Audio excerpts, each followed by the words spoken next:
Nabasuhuje mwese mu byubahiro byanyu. Ni Serge n'ubundi ugarutse. Iyi ni Digital Wealth Rwanda. Ariko nagira ngo nshimire, hari abantu babyibuka rwose bakabizirikana, bagakanda kuri like, abona bakanze no kuri subscribe. Abo bana bose mwamungiriye neza, ndabashimiye. Imana ibahe umugisha, kuko bituma icano nayo yigira imbere, kuko urareba ukigendera, n'undi akareba akigendera, ariko urumva cano ntiva hiri. Ubwo musada murumva yuko ndawukeneye, ariko na kano kantu karafasha.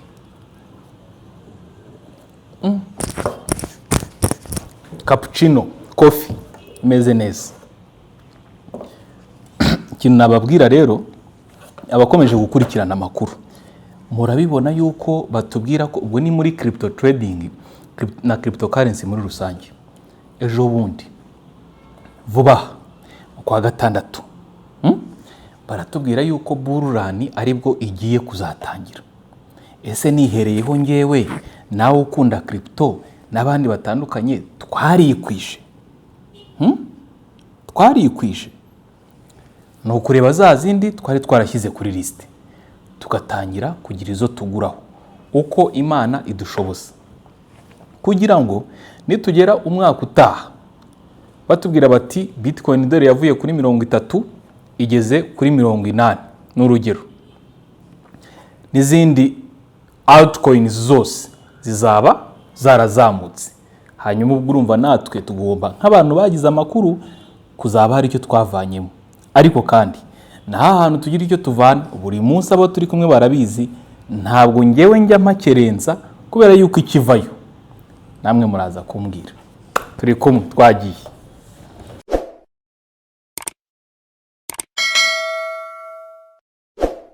Yes, ubwo rero twakomeje na ya makuru nabateganyirije uyu munsi. Rero muri aka kanya ndimo ngiye kugira ibyo mbabwiraho. Hari promotion muri rya soko rishyashya mbarizwamo. Nafashe risk ku giti cyanjye nkuko nabandi bayifashe ku giti cyabo, ariko ikintu ngewe nshima nuko risk twafashe yo kujya muri no business ntabwo twibeshye. Mbarahiyo mu ijuru ntabwo twibeshye, kubera yuko twaje gusanga uko twagiye ducuruza umunsi ku wundi, icyo twagiye tuvanamo, ndakubwiza ukuri, ntabwo ari gitoya, nta nubwo ari cyo gukerenza habe namba. Ubu rero hari itangazo ritubwira ngo kuri iyi tariki ya 19 hari promotion. Hari promotion no kuvuga ngo umuntu urimo kwitabira ashyize amafaranga kuri iri soko, amadolari 50 kuri iri soko, guhera kuri ayo no kuzamura, ayashyizeho afite intention yo gucuruza, birumvikana kuko iri ni isoko ducururizaho. Buri wese yicururiza ku giti cye, kandi ducuruza dukoresheje sinyare twahawe na company. Wenda hari uwambaza se bundi utarajya na kure umuntu yakitabira ati? Urumva muri description hasi mba nashyizeho link y'iri soko. Urabona Binance, iyo ushaka kujya kuri Binance kuhacururiza, nshobora kuguha link ukajya kuri Binance, link umuntu arayitanga. Huobi nayo ho ni isoko, ushaka kujyayo naguha link kwiyandikisha. Donc amasoko yose habamo link rero ifasha ko uwo muntu utanze amakuru bimugabanyiriza ku cyo bita trading fee, ayo baba bamucharging igihe acuruza, akagerageza kugenda agabanuka. Ku masoko menshi ubundi nuko bigenda. So ahangaha rero naho urumva kuba naguhereza iyo link y'iri soko nabyo ko byagenda kose hari icyo biri bunzanire, nkuko byakinzanira kuri Binance, kuri Huobi, Coinbase, Get.io, la token n'ahandi hatandukanye. Ayo ni amasoko ndimo kuvuga acururizwa amafaranga y'ikoranabuhanga. Kandi iyi promotion rero urumva iyo umaze kwiyandikisha unyuze kuri iyo link ngiye naguhaye, warebye muri description y'iri soko, uriyandikisha ukoresheje email yawe n'umubare w'ibanga. Ibyo wabirangiza ugakora KYC, ni uburyo bwo kuverifya konti yawe, ushyiraho irangamuntu. Amasoko yose arabyakaye online. Ibyo wabirangiza konti yawe yamaze kuba verified neza, nibwo dushyiraho amafaranga uzajya ukoresha wicururiza wowe. Iyo utabyumva turabikwigisha, ibyo nta kibazo kirimo. Ubu rero hari promotion. Umuntu winjira ashoye hejuru ya 50 baramwongeza amadolari 5. Amadolari 5 ntabwo ari makeya ku muntu mushyashya, kuko amadolari 5 se hari ahantu twayatoragura. Kuko iyo ushyize mu Manyarwanda urumva ni nk'ibihumbi 5,600 hafi aho ngaho, hafi aho muri iyo range hafi aho. So urumva iyo nyungu, icyo kintu bakongeza, urumva ayo bakongeza iyo bonus ni sawa cyane. Hari n'izindi bonus zagiye ziza, hari bonus zaje mu kwa mbere abantu baraziprofita, hari zaje mu kwa 12 nkinjira muri no systeme muri risoko abantu baraziprofise, hari zaje mu kwa kabiri k'uyu mwaka wa 2023 hari abaziprofise, hari bonus zaje mu kwa gatatu, nabyo nuko abantu bafashe umwanzuro batari abanyabwoba. Buriya reka nkubwiye, hari ikintu maze kubona, no kuvuga ngo ushobora no guhura n'ibintu bikagenda bikakwangiriza mu buryo mwe cyangwa ubundi, cyane cyane bya online, noneho ugahita uzibukira, kandi uzibukiriye igihe cyo kugira icyo usaruramo cyari kigeze. Buriya ikintu bita kuzibukira nabyo hari mu buryo bumwe cyangwa ubundi, hari ubwo bifasha umuntu, ariko hari n'ubwo bigira ibyo bikwima. Niko bimeze. Nuvuga ngo nk'iyi promotion nk'uko mubibona, wenda manutse hasi gatoya, urabona ko rwose igiyeho vuba pe, igiyeho vuba. Wakufunguje konte yawe kuri iri soko, ukaverifyinga konte yawe, shyiraho ibyangombwa nk'uko bisabwa, hanyuma ku madolari washyiraho, niba ushyizeho amadolari 100, ubwo urumva ubugize 105 kuko bakongeza 5. Donc urumva ko iyo ni promotion ihari, kandi ayo madolari barimo kuyongeza umushyashya winjiye, bakayongeza n'uwo muntu umuhaye ayo makuru kugira ngo isoko rikomeze kugira abakiriya benshi. Buriya Binance ni isoko rinini rimaze kugira abakiriya benshi cyane, kubera yuko bashoboye kuyamamaza ku rugero rwiza rushimishije. Rero intangiriro iravuna, iri ngiri ni isoko rikiri rishyashya, ariko ntibizagutangaza ubonye ryarakuze ritagitanga na sinyari z'ubuntu, ahubwo ryarakuze rwose rihamye neza, nibyo bita byangombwa hirya no hino ku isi n'iki bisobanutse. Ariko n'ubu tuvugana, no kuvuga ngo abakoresha iri soko bari mu bihugu birenga 10, bari mu bihugu birenga 10 bakoresha iri soko, kandi rikabungura umusaruro uvamo ukaba atari mutoya ku muntu wicururije akabikuza ayagaje. Ariko mu kubikuza hari amabwiriza akurikizwa. Rero abantu benshi ntago bakunda ibintu by'amabwiriza, baba bumva bakora ibyo biboneye, ngo niba yanjye arimo, niba ngeze igihe cyo kugerayo mfataho niki, reka ngiri ayo mvanaho. Oya, kurikiza amabwiriza. Buri kigo kigira amabwiriza, buri system igira ibintu ngenderwaho, na hano rero harimo amabwiriza ngenderwaho atari munsi y'8 umuntu agomba gukurikiza mbere yuko afata cyemezo cyo kuvuga ngo abikuza agire ayavanaho kandi amugereho.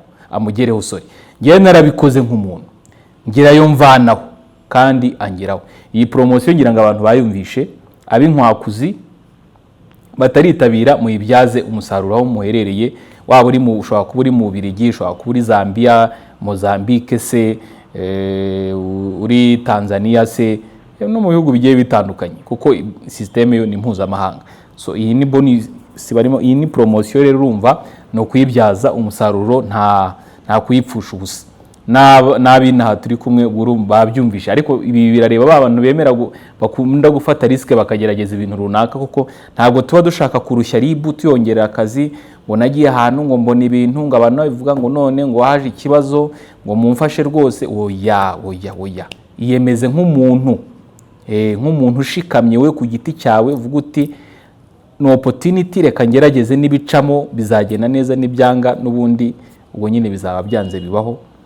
Niyo mpamvu tuvuga ko amafaranga dushyiramo hano ntabwo ari ayo guhahisha, ntabwo ari amafaranga yo guhahira abana, nta nubwo ari ayo guhahisha mu rugo. Ni amafaranga yo ku ruhande umuntu avuga ngo nayashyira muri investment runaka, nkagira uburyo nayabyaza ndi, aho kugira ngo mvuge ngo nyicaje nko mu rugo cyangwa hehe, nkavuga nti mfasheho igice runaka cy'amafaranga nkishyize muri iri soko, ndacuruje nk'abandi, ndabyikoreye, ndacuruje ntanebwa. Ko muri no minsi barimo baraduha sinyari 2 buri munsi, turimo turacuruza saa 5 z'igitondo, tukongera tugacuruza saa 2 z'ijoro. Buri munsi niko bimeze, sinyari 2, kandi buri muntu yigira mu isoko akaguraho crypto batubwiye kugura, akagurira hasi akaza kugurishiriza hejuru, buri wese abyikoreye ku giti cye, kandi bikagira icyo bimuhesha. Rero hari crypto nshaka kuza kubabwira tugomba kugura yo kubika, yo noneho tuzamarana igihe kandi kaduha amafaranga. Ariko ntaragera aho ngaho, hari abantu bambajije ngo ariko seri ko wafashe risk, ari byo turabyumva wafashe risk, n'ayawe rwose uriyemeza uracuruza muri iryo soko, ujye utubwira eske yarabikuritse avamo, yavuyemo yarabikuritse ubuntu urayafashe, bigira n'ikintu byakumarira? Aba bantu, hari abantu bambaza icyo kibazo, reka nabo basubize, abantu batazajya bagira ngo ni ibintu tuvuga by'icyuka. Yewe naracuruje kuva mu kwa 12 rwose, n'umunini risk nayo nifatiye ku giti cyanjye, ndiyemeza ndavuga nti trading muri crypto nsanzwe ngerageza, ariko noneho niba ngize amahirwe nkabona isoko rimpa sinyari, reka nzikoreshe ndebe ikivamo, hayitinye itarungurutse. So naracuruje rero, naracuruje, urumva bigeze ku itariki 24, wenda nishyiraho kirisera abantu barabibona, ku itariki 24 z'ukwa kabiri 2023 nabikuje $1000. Iyo handitseho completed no kuvuga ngo iki gihumbi barakimpaye, sibyo? Ndongera nirenza iminsi, tariki 6 z'ukwa gatatu ndongera mbikuza ikindi $1000. Ubwo nabaga ncijemo iminsi ncuruza nyine, $1000 kuba biri completed no kuvuga ngo barakimpaye. Ndongera ku itariki 7 ndabikuza, sibyo? $1000 barakimpa. Nongera ku itariki 8 ndabikuza, $1000 barakimpa. Nongera ku itariki 9 ndabikuza, $1000 barakimpa. Nongera ku itariki 10, ubwo turi mu kwa gatatu, barakimpa icyo $1000. Noneho ndarindira kuva kuri no tariki, ndabanza ndacuruza kuva ku itariki 10 kugera ku itariki 30 ncuruza.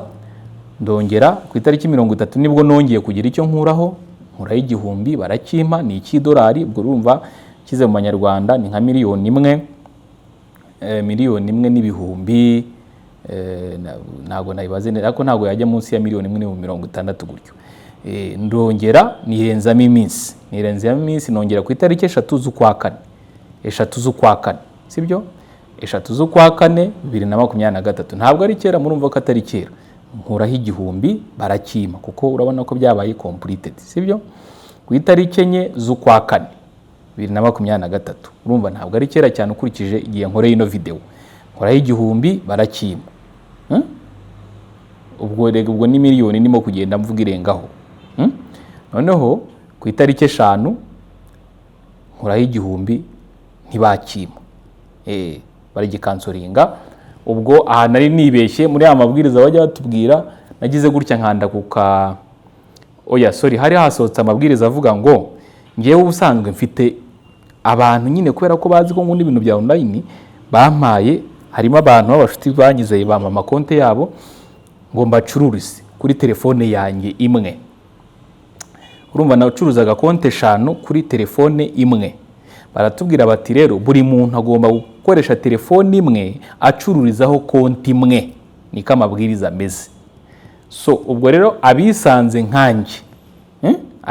nkanjye baracuruje konte nyinshi kuri, bigaragara ko IP address ari imwe, abo bose uwagerageje kubikuza ntabwo yaje. Ubwo nabariwe muri abo bantu. So nanjye narabikuza icyo gihe ntiyaje. So nkurikiza amabwiriza ya nyuma yaho badushyiriyeho, sibyo? Yuko buri muntu agomba gukoresha konti imwe kuri telefone imwe. Ndabikurikiza kugeza ubu ngubu. Rero icyo nababwira nuko konti yanjye imaze kumera neza, ku buryo noneho ngiye kongera hatangira mu minsi iri imbere gukora ku gikorwa cy'ibikuza nanone. Ariko murabona ko niba mubibara neza, mbere yuko kano kantu kanaba, sibyo ko system irahari irakora ibintu ni salama rwose. Nuko ntashatse kuzamura hejuru ngo mbereke ngo kugeza iyi tariki andi matariki nabikujeho nayahe, nagira ngo mbaho urugero gusa rwo kubereka eske ibi bintu avamo birakoreka. Uvuga ngo hano 1000, 2, 3, 4, 5, 6, 7, 8, 9, sibyo? Kuva ku itariki 24 z'ukwa kabiri kugera ku itariki 4 z'ukwa kane, $9,000 by'idolari. $9,000 by'idolari ushyize mu manyarwanda ushobora gukoba idolari nkurikije aho rigeze, niyo wakubira ku 1,120 wenda na 5. Wahita umenya ikivamo uko kingana, sibyo? Urumva rero wahita umenya ngo koko naracuruje, koko bigira umumaro, koko ndabikuza, koko hagira ikivamo. Kuko iyo ni proof iyo ni proof ifatika, ntago ari ibintu. Uri ni rya soko ryitwa beri ndimo kuvuga, abantu benshi bakerensa bafata uko biboneye. So ubwo aho ndaharenze rero. Dufite crypto nziza cyane, nifuza ko abantu bakongera ku rutonde. Crypto nifuza ko abantu bakongera ku rutonde muri bwa buryo bwa holding. Twiyemeje ko hari crypto zimaze igihe kinini cyangwa se zigomba kuzagira izo cyo ziduhesha nk'umusaruro. Crypto yitwa Cardano. Cardano ni crypto ya karindwi ku rutonde rw'ama cryptocurrency arenga 23,000. Ni ya karindwi ku rutonde. Ubwo hari impamvu ino crypto iri mu 10 za mbere, sibyo? Cyo kirasobanutse. Ubu ngubu irimo iravunja 0.42 niko irimo kuvunja. Noneho kuri Trust Wallet ushaka kuyigura, ubona ko turaza kubona amasoko dushobora kuyiguriraho. Ariko ni crypto nziza ndayibatuye kubera yuko mu masaha 24 gusa iyi crypto inyuramo miliyoni 501 z'idolari. 501 z'idolari, miliyoni 501 z'idolari. Ni ukuvuga ngo ni crypto icuruzwa ku rugero ruri hejuru rushimishije, ku buryo iriya 0.42 ivunja. Ndamutse reka mbaye nk'urugero kugira ngo abantu bajye bumva ubundi umuntu yagura hakazavamo iki, bimeze biti. Hari umuntu ubukeneye imibare. Fashe 1,000 cy'idolari nkagabanya 0.42, sibyo? Bampereza 2,380 mu mubare wa Cardano. Donc Cardano zingana n'2,380. Nuvuga ngo 2,380 uwo mubare ari wo mfite, sibyo? Ndamutse kuko iyi Cardano kuzavunja amadolari 20 ni ibintu bishoboka cyane mu myaka 2 iri imbere. Kuvuga ngo muri 25 hari probability ko izarangiza iyo myaka 2, tukarangiza 25 ivunja byibura 20. Nuvuga ngo iramutse ivunje 20, naba mfite 47,600 by'idolari. Nibyo naba mfite. Sinzi ngo idolari ry'amanyamerika icyo gihe rizaba rivunja rite, ariko wenda reka duvuge ngo rizaba rivunja wenda nk'igihumbi, wenda rizaba rivunja 1,200 idolari rimwe. No kuvuga ngo icyo gihe nazaba mfite miliyoni 57 nshyize mu manyarwanda. Urumva cyo ngicyo ndumva cyumvikanye. Gerageje kubashyirira mu mibare. Rero iyi crypto icamo reba abantu kuri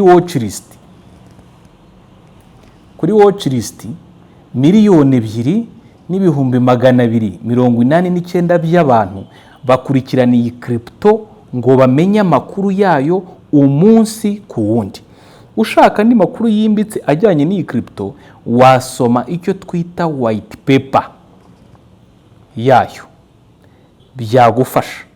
Ikindi wakenera amakuru afatika, nanone wajya ku rubuga www.cardano.org, wahakura amakuru afatika ajyanye n'iyi crypto by'umwihariko. Ubu ngubu ni inama ndimo kugira ba bantu tuba turi kumwe bakunda iki gisata turimo, kugira ngo nabo tugendane muri uru rugendo rwo kuzagira izo duholdinga. Mu kwa gatandatu hazajye kugira hari izo twibitseho, kwa gatandatu kwa 2023, noneho umwaka utaha uzajye kugira hari ukuntu bimeze. Iyo dukanze hano kuri market, bidufasha kumenya amasoko atandukanye dushobora gusangaho ya crypto twifuza gutunga. Iyi crypto iboneka kuri Binance. Mu mpine Cardano, mu mpine bandika ADA, mu mpine. Ariko urebye mu masoko akomeye cyane ku isi, habonekamo isoko ryitwa Kraken. Hano naho uhasanga ko ushobora hariyo pair ya ADA USD, hakabaho na pair ya ADA Euro, sibyo? kuri Binance dusangayo pair ya Cardano kuri BTC, Cardano kuri BUSD. BUSD ni stablecoin ya Binance, hakaba na Cardano kuri USDT twese tumaze kumenyera benshi. No kuri Coinbase, iri ni isoko rikomeye cyane ry'abanyamerika, dusangayo pair ya ADA kuri USD. Urumva ko bakoze ibishoboka byose. No kuri KuCoin dusangayo ADA kuri USDT. Mu by'ukuri uramutse ufite USDT kuri ano masoko menshi, menshi urabona ko byagufasha gutunga ADA cyangwa se Cardano uciye kuri ano masoko ukabanza ugafunguzaho konti. Igisabwa cy'ibanze ni ugufunguza konti ku isoko. Wamara kugerayo konti kuri imwe muri aya masoko turimo kuvuga, yaba isoko ryitwa Kraken, yaba iryitwa KuCoin, yaba iryitwa Coinbase, yaba Bitfinex, yose ni amasoko acururizwaho crypto ku ruhando mpuzamahanga. Ubu tuba twarenze mu gihugu turimo kuvuga business mu buryo buri international, kuko ibingibi ni ku isi muri rusange. Ni amakuru yo ku ruhando mpuzamahanga tubaha. Ari kuri BitHump naho twayisangayo, na Bitstamp. Iri ni isoko naryo umuntu ashobora gusangaho Cardano akaba yayigura, sibyo? Ariko abantu benshi bifuje gufunguza konti ku isoko rikomeye rya mbere ku isi, ari ryo ryitwa Binance. Ariko ntabwo byakubuza no gufunguza ku yandi masoko nka Kraken, za KuCoin. Yose ni amasoko yemewe asobanutse ya mbere mu 10. Tugira rero mu masoko habamo ari centralize n'ari decentralize. Ni ukuvuga ngo ugiye kuri PancakeSwap unyuze muri Trust Wallet, ushobora kwigurira nari mvuze nti uciye muri Trust Wallet ukajya ku isoko ryitwa PancakeSwap, ushobora kwigurira naho Cardano uramutse usanga coin yitwa WBNB. Ibi ni ibintu bishoboka cyane. PancakeSwap ni isoko riri decentralized. Ngira ngo abantu barimo kugenda babona aya masoko yose, ariko buriya ariya twavuze hejuru, ariya masoko twavuze hejuru twayibonaho arahagije. Cyokoza na Huobi nayo ni isoko ryiza, iri soko urabona ko ubwabyo mu masaha 24 isoko ryitwa Huobi ryaciyemo miliyoni 624 z'idolari muri iri soko. Niyo mafaranga yaciyemo abantu bacuruza, bamwe bagura abandi bagurisha. Huobi rero urumva ni isoko nawe wafunguzaho konti ukagira. Iriya crypto turayivuze, ubwo abantu bayongeye kuri liste. Ushatse wajya no kuri Telegram ukareba iriya Cardano groupe yayo icyo barimo kubivugaho, ukajya ukurikirana announcements zigenda zicaho kugira ngo urebe umurongo wayo ukuntu umeze, kugira ngo nawe ushobore kuzayitunga. So icyo nababwira rero, mwibuke gukora like na subscribe nyamuneka, kuko amakuru yo agiye kuzajya agenda akurikirana mu buryo bubanogeye. Ababikora ndabashimira cyane, kandi ejo hagomba kuba heza hamwe n'Imana. Murakoze, turi kumwe cyane.